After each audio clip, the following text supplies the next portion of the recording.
You know, in the ancient book of Daniel, there's this incredible vision of a mysterious figure coming with the clouds of heaven. For centuries, people have thought this was about a divine king. But what if the clues to solving this puzzle aren't in the future, but in books that were written before Daniel?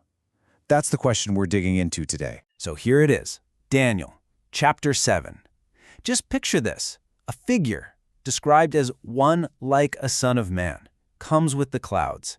He's then brought before this majestic being called the Ancient of Days, who's sitting on a throne. I mean, it's an absolutely epic, powerful image.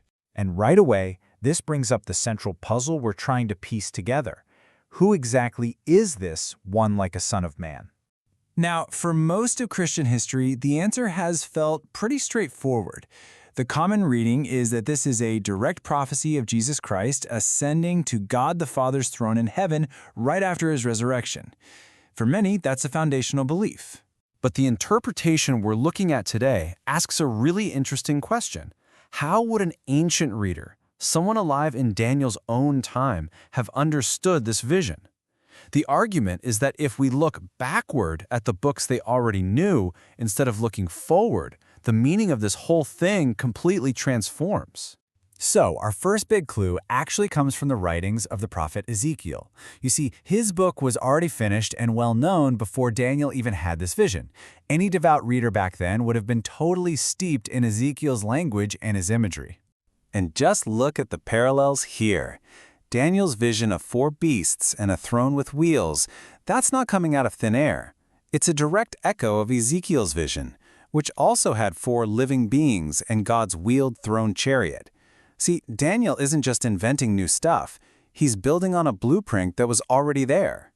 And here's the real kicker. 91.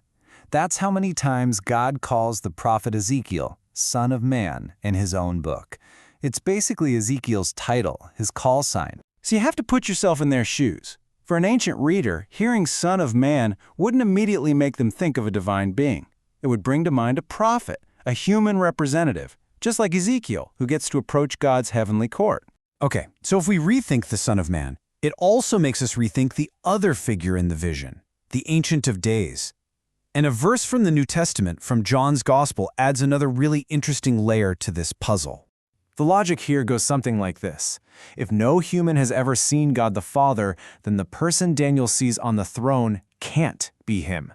In this view, it has to be the one who reveals the Father, the pre-incarnate Christ. And that radically changes the whole scene, right? The human Son of Man figure is now approaching Christ's throne, not the Father's. All right, that was clue number 1. For our second big clue, we've got to go even further back in time, to the ancient priestly rituals from the book of Leviticus, specifically to the Day of Atonement. This ritual has a really distinct pattern. On this one holy day, the high priest goes into the Holy of Holies twice. The first time, he goes with clouds of incense for himself. Then, he comes back and does a second cloudy ascension, but this time he's representing the entire nation. So you get one trip for the leader and a second for the people. Now pay really close attention to the wording here. The high priest comes with the clouds of incense. He doesn't ride on them like a god would. It's a small detail, but it's huge, and it matches Daniel's vision perfectly.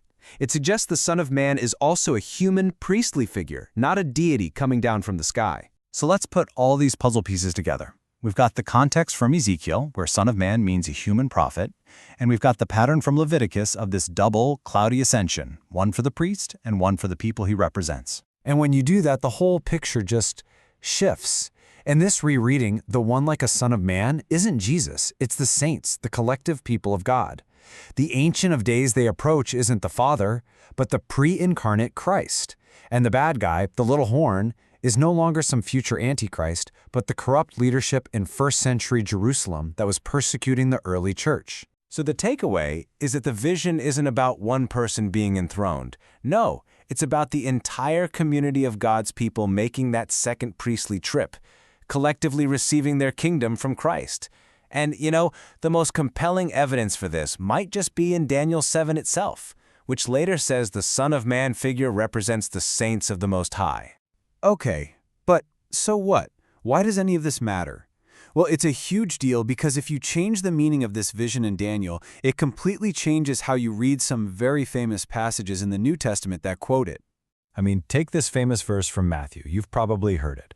Jesus is talking about the future destruction of the temple in Jerusalem, and he uses that exact cloud imagery from Daniel. Traditionally, it's read as a prophecy of his own second coming. But if you look at it through this new lens, the coming on the clouds isn't Jesus coming down to earth, it's the saints ascending to their heavenly thrones. And the destruction of Jerusalem in AD 70, that becomes the dramatic, visible sign on earth that this heavenly transfer of power has already happened. You know, in the end, this whole reinterpretation is just a powerful reminder. It suggests that by digging up the original context, the world Daniel actually lived in, with Ezekiel and Leviticus, the entire meaning of a text we thought we knew can completely shift. The puzzle pieces rearrange and form a picture not of a single divine king, but of a kingdom being given to an entire people. It really leaves you wondering, what other puzzles are just waiting to be solved if we only look at them from a different angle?